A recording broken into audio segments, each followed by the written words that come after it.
ఈర్ష్యతో నిర్దోషినైన నాకు శాపాన్నిచ్చే అనుచిత కార్యం నీవు చేశావు. ఇందుకై నిన్ను నేను కూడా శపిస్తున్నాను. ఆకాశ గమనం చేయగలిగిన నీ శక్తి పూర్తిగా నశించాలి.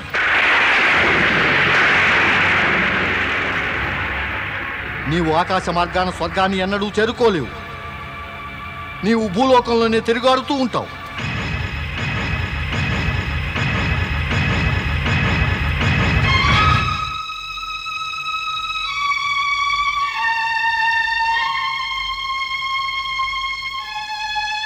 నే వానరునయ్యాను.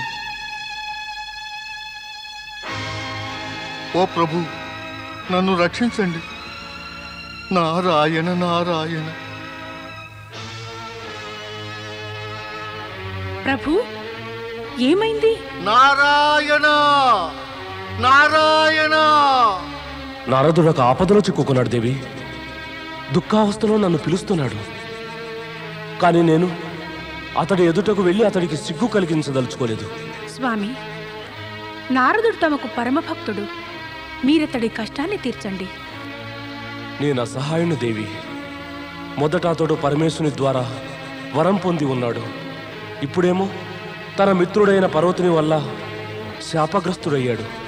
తన మిత్రుడి వల్లనే శాపగ్రస్తుడయ్యాడా? అయితే నారదుడు తన తపోబలంతో ఈ శాప ప్రభావాన్నించి తప్పించుకోలేడా? స్వామి, మీరు మీ కృపాదృష్టితో అతడిని ఈ ఆపద నుంచి కాపాడలేరా? విధి విధానంలో త్రిమూర్తులం జోక్యమెన్నడూ చేసుకోము. ఆ పర్వతుడిచ్చిన శాపం అతడే ఉపసంహరిస్తాడు. కాని ప్రభు, ఏమిటో ఆ శాపం? పర్వతుడు ఈర్ష్య వల్ల నారదుణ్ణి వానరముఖుడవు కమ్మని శపించాడు.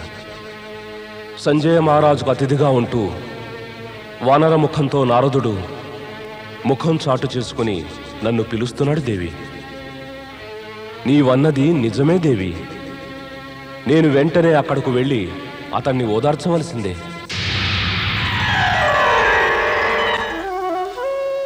ఓ ప్రభు, నా ఆరాధ్యదేవా, నన్ను ఈ సంకటం నుంచి తప్పించండి.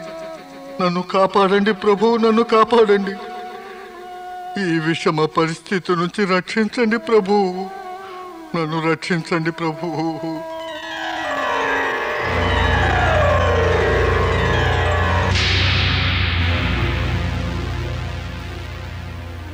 నారదా, ప్రభు ప్రభు నన్ను రక్షించండి ప్రభు, నన్ను రక్షించండి ప్రభు, నన్ను రక్షించండి ప్రభు. ప్రభు ప్రభు నాకెంతటి దుర్దశ కలిగించారు ప్రభు. ప్రభు, నా దురదృష్టం నన్ను ఇంత క్రూరంగా హింసిస్తోందే ప్రభు. తమరు చూస్తున్నారుగా ప్రభు. నన్ను మునుపటిలా మార్చేయండి ప్రభు, మునుపటిలా మార్చేయండి ప్రభు. ఈ లజ్జాకరమైన పరిస్థితిని తొలగించండి ప్రభు, తొలగించండి ప్రభు. లే నారదా. నారదా, నిన్ను చూస్తే బాధగా ఉంది. కానీ నేను అసహాయుణ్ణి. తనకు తానే పశ్చాత్తాపంతో దహించుకుపోయి పర్వతుడే తిరిగి వచ్చేంత వరకు నీవీ రూపంలోనే ఉండాలి.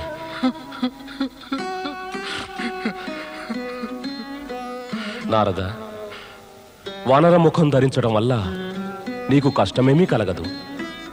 దానివల్ల అపూర్వమైన అనుభవాలు కలుగుతాయి. ఇది అభిశాపం కాదు, వరం అనుకో. ఈ కొత్త జీవితానుభవాన్ని స్వయంగా పొందు.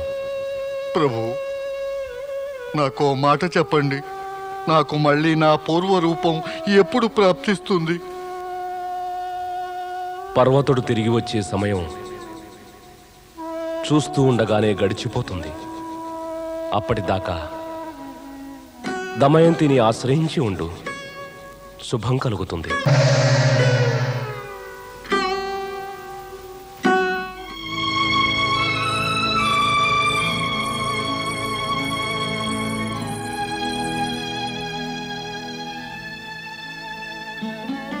మునీంద్ర, లేవండి. నేను మీకోసం మంచి భోజనం తెచ్చాను.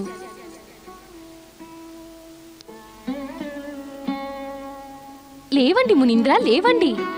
భోజనానికి వేళ అయింది.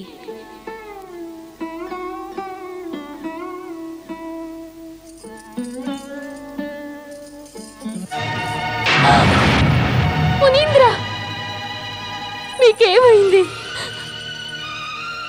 ఎందుకు ఇలా అయిపోయారు మునీంద్ర? రాకుమారి, ఇక తమకు నేను నా ముఖాన్ని చూపించలేను. నేను ఎంతో కురూపినైపోయాను. దయచేసి మీరు నాకిక సెలవిప్పించండి. ఎవరి వల్ల మీకు ఈ దుర్దశ కలిగింది మునీంద్ర? ఎవరు కారణం రాకుమారి? నేను చేసిన కర్మ ఫలాన్ని నేనే అనుభవిస్తున్నాను. మనకొచ్చిన కష్టాలకు, మన బాధలకు మనం ఎప్పుడూ ఇతరులను తప్పు పడతాం. కానీ అది ఉచితం కాదు. ఇతరులను తప్పు పడితే లాభం కాదు, నష్టమే జరుగుతుంది. తప్పు పట్టిన దానికి పాపం మరింత పెరుగుతుంది. మన కర్మ ఫలం అనుభవించటానికి మరింత సమయం పడుతుంది.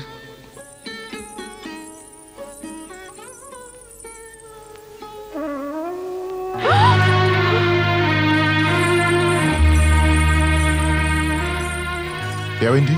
నారదముని. నారదమునే?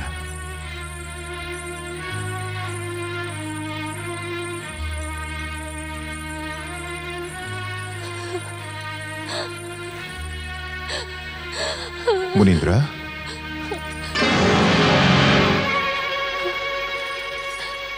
తమకున్న సిద్ధులు, అద్భుత శక్తులు అన్నీ కూడా పనికి రాకుండా పోయాయా?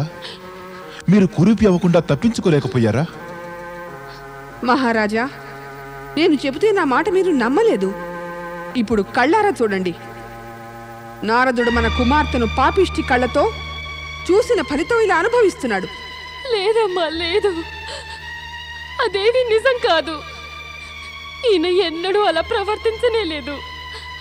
పైగా ఎప్పుడూ నా నుంచి దూరంగా ఉండటానికి ప్రయత్నించారు. దమయంతి, నారదుడు మన ఆతిథ్యాన్ని దురుపయోగం కావించి నిన్ను భ్రమింపజేశాడు. ఇతడి వానర ముఖాన్ని చూశాక కూడా నీకు నిజం తెలియటం లేదా? నీకిప్పటికీ కనువిప్పు కలగటం లేదా? నారదముని, మీకు ఇంకా సిగ్గనేది ఏమాత్రమైనా మిగిలి ఉంటే తమ ఈ సుందర వదనార విందంతో పాటు వెంటనే ఇక్కడి నుంచి దయచేయండి. అమ్మా, నేను నా మనసారా ఈయనని నా భర్తగా వరించానమ్మా. నీకేమైనా మతిపోయిందా? నీ బుద్ధి గడ్డి తింటుందా? ఈ కురూపి సన్యాసి మోసగాడితోనా? వాడితోనా నీ వివాహం? ఈ నిర్భాగ్యుడితోనా? మరి పితాశ్రీ, నీవింక ఏమీ చెప్పనవసరం లేదు. నేనిక నీ వివాహాన్ని విరాటరాజు అంశుమానుడితో నిశ్చయం చేశాను. నా జీవితంలో వీరు తప్ప ఇంకెవ్వరూ కూడా నా భర్త కావడానికి వీల్లేదు, వీల్లేదు, వీల్లేదు, వీల్లేదు. ఇక వీరే నా సర్వస్వము. వద్దు రాజకుమారి, వద్దు. మీరలా ఆవేశపడకండి. నా వంటి అభాగ్యుడి కోసం మీ జీవితాన్ని ఇలా సర్వనాశనం చేసుకోకండి. రాకుమారి, నాలో ఏ గొప్పతనం చూసి మీరు ఇలా మీ తల్లిదండ్రులని విరోధిస్తూ ఈ రాజభోగాల జీవితం త్యాగం చేయదలుచుకుంటున్నారు? మీరిలా చేయడం ఉచితం కాదు. మీరు మీ తల్లిదండ్రులు చెప్పిన మాట తప్పక విని సుఖంగా జీవించండి. మునీంద్ర, మునీంద్ర, మునీంద్ర, మునీంద్ర, మునీంద్ర. సంజయ మహారాజు నారదుణ్ణి ప్రేమించరాదంటూ తన కుమార్తె దమయంతిని శాసిస్తాడు. కానీ రాకుమార్తె మనోఫలకంపై మాత్రం నారదుని చెరగని ముద్ర పడిపోతుంది. శాపానికి గురి అయిన నారదుని మనస్సు కల్లోలితమైపోతుంది. అటు నారదుని శాపం వల్ల బాధితుడైన పర్వతుడు శాప విముక్తి పొందగోరుతూ అడవులు పట్టి తిరుగుతూ ఉంటాడు. కేవలం శక్తివంతులు, సిద్ధపురుషులు అయిన వారే బాధ నుంచి విముక్తిని కలిగించగలరు. అటువంటి అద్భుతమైన సిద్ధులు కలిగిన త్వష్ట మహర్షి యజ్ఞవేదిక సమక్షంలో తన శక్తుల వృద్ధికై ప్రయత్నిస్తాడు. ప్రియ శిష్యులారా, మనమిక యజ్ఞం ప్రారంభిద్దాం. మీరందరూ ఏకకంఠంతో నన్ను అనుకరించండి. తమ ఆదేశాన్ని శిరసావహిస్తాం గురువర్యా. సర్వమంగళ మాంగళ్యే సర్వమంగళ మంగళ్యే శివే సర్వార్థ సాధికే శరణ్యే త్ర్యంబకే గౌరీ నారాయణీ నమోస్తుతే సృష్టి స్థితి వినాశానాం శక్తిభూతే సనాతనీ గుణాశ్రయే గుణమయే నారాయణీ నమోస్తుతే ప్రణామం ఋషివర్య. ఋషివర్య, తమరు పరమాద్భుత శక్తి సంపన్నులు, అందుకే తమ శరణు కోరి వచ్చాను. ఏం నిన్ను కూడా దుష్టుడైన ఇంద్రుడు స్వర్గం నుంచి వెళ్ళగొట్టాడా? ఏం అది నిజమైతే నీవు కూడా మాతో యజ్ఞం చేయటానికి కూర్చో, కానీ యజ్ఞానికి అడ్డు మాత్రం తగలకు. శరణాగత దీనార్త పరిత్రాణ పరాయణే సర్వస్థార్తి హరే దేవి నారాయణి నమోస్తుతే సర్వరూపే సర్వేశే సర్వశక్తి సమన్వితే భయేభ్యస్త్రాహినో దేవి దుర్గే దేవి నమోస్తుతే. ఋషివర్య, నా బాల్యమిత్రుడైన నారదుడు నన్ను శపించాడు. నేను ఆకాశ మార్గాన పయనించి స్వర్గం చేరుకోలేనట. తమకు అపార శక్తి ఉంది కదా, దయచేసి నన్ను స్వర్గానికి చేర్చండి. దుష్ట పర్వత, బహుశా నాకు శత్రువైన ఇంద్రుడే నిన్నెలా యజ్ఞానికి అడ్డు తగలటానికి పంపించాడేమో. నేను నీకు శాపమిస్తున్నాను.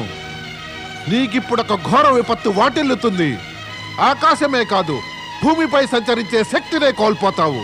పో, తక్షణమే నా కంటికి కనపడకుండా పో, లేకపోతే నిన్నిప్పుడే నా క్రోధ జ్వాలల్లో భస్మం చేయగలను. క్షమించండి, క్షమించండి ఋషివర్య. యజ్ఞానికి భంగం కలిగించకాదు, నా గోడును విన్నవించుకొని వచ్చాను. నేను వెళ్తాను, వెళ్తాను, వెళ్తాను, ఐం హ్రీం వెళ్తాను, క్లీం చాముండాయ విచ్చయ క్షమించండి. స్వాహా. వెళ్తాను, ఐం హ్రీం వెళ్తాను, క్లీం వెళ్తాను. చాముండాయ విచ్చయ స్వాహా. చిదాగ్నికుండ సంభూత స్వాహా. చిదాగ్నికుండ సంభూత స్వాహా.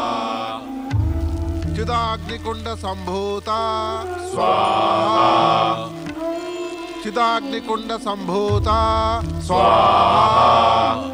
చిదాగ్నికుండ సంభూత స్వాహా.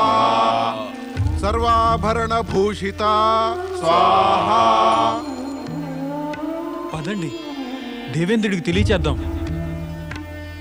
సర్వాభరణ భూషిత స్వాహా. దేవేంద్ర, దేవేంద్ర, ఓ దేవేంద్ర! ఏమైంది? ఏమైంది? అనర్థం జరిగింది దేవేంద్ర. ఆ అనర్థం ఏమిటో సరిగ్గా చెప్పండి వరుణదేవా. త్వష్ట ఋషి మహాయజ్ఞం చేస్తున్నాడు దేవేంద్ర. ఆ యజ్ఞం నానాటికి తీవ్రతరమైపోతోంది. అతడికి ఏ క్షణంలోనైనా సాఫల్యం పొంది మనకు విరుద్ధంగా తన అద్భుత శక్తులను ప్రయోగించగలడు. ఒక విషయం స్పష్టం దేవేంద్ర, అతడు పొందిన శక్తితో తన అవమానానికి తప్పక మీపై ప్రతీకారం తీర్చుకుంటాడు. అది నిజమైతే అంతకు ముందే మనం జాగ్రత్త వహించాలి. మీరు అనుమతిస్తే మేము మా శక్తులను ప్రయోగించి త్వష్ట ఋషిని అతడి యజ్ఞాన్ని నాశనం చేసేస్తాం. అవును దేవేంద్ర, త్వష్ట ఋషి కనుక జీవించి ఉంటే మనకెవరికీ శాంతి అనేది ఉండదు. అతడు స్వర్గలోకానికి శత్రువు అయ్యాడు. స్వామి, ఏదైనా చేసే ముందుగా మీరు దేవగురు బృహస్పతుల వారి అభిప్రాయాన్ని తప్పక తీసుకోవాలి. అదేమీ అవసరం లేదు. దేవగురు అభిప్రాయం తీసుకోని అవసరం లేదా? ఏ? పరిస్థితిని కొంచెం అర్థం చేసుకో శిచి. ఆ దేవగురు బృహస్పతి త్వష్ట మహర్షిపై శక్తి ప్రయోగం చేయవద్దని ఆదేశమే కనుకిస్తే అప్పుడు మనకు గతేమిటి? అప్పుడు కూడా మనం శక్తి ప్రయోగించవలసిందే కదా. ఆయన ఆదేశం తీసుకోకపోతే ఆయన మాటను ఉల్లంఘించిన దోషం ఉండదు.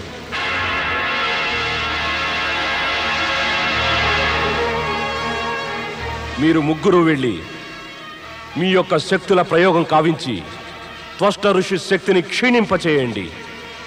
అప్పుడు మనం శక్తివంతులమవుతాం. శ్రీమత్సింహాసనేశ్వరీ స్వాహా, చతుర్బాహు సమన్విత స్వాహా, చిదగ్నికుండ సంభూత స్వాహా, సర్వాభరణ భూషిత స్వాహా, బ్రహ్మ